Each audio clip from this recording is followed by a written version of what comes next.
If I were the devil. If I were the devil. If I were the prince of darkness, I'd want to engulf the whole world in darkness, and I'd have a third of its real estate and 4/5 of its population, but I wouldn't be happy until I had seized the ripest apple on the tree. So I'd set about, however necessary, to take over the United States. I'd subvert the churches first. I'd begin with a campaign of whispers. With the wisdom of a serpent, I would whisper to you as I whispered to Eve, do as you please. To the young, I would whisper that the Bible is a myth. I would convince them that man created God instead of the other way around. I would confide that what's bad is good and what's good is square. And the old I would teach to pray after me, Our Father, which art in Washington. And then I'd get organized. I'd educate authors in how to make lurid literature exciting so that anything else would appear dull and uninteresting. I'd threaten TV with dirtier movies and vice versa. I'd peddle narcotics to whom I could. I'd sell alcohol to ladies and gentlemen of distinction. I'd tranquilize the rest with pills.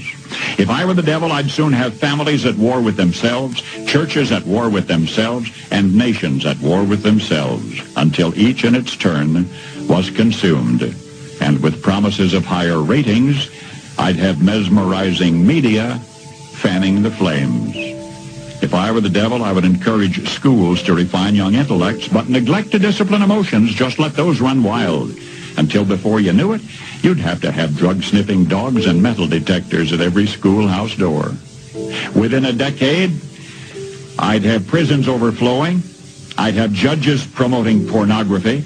Soon I could evict God from the courthouse, then from the schoolhouse, and then from the houses of Congress. And in his own churches, I would substitute psychology for religion and deify science. I would lure priests and pastors into misusing boys and girls and church money. If I were the devil, I'd make the symbol of Easter an egg and the symbol of Christmas a bottle.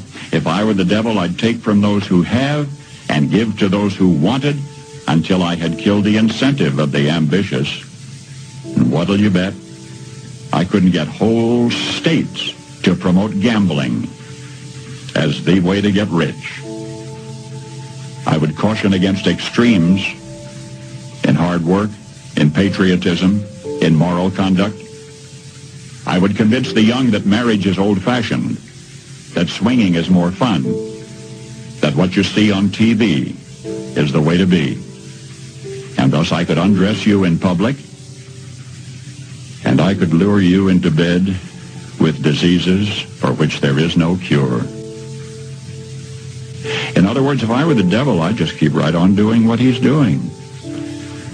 Paul Harvey.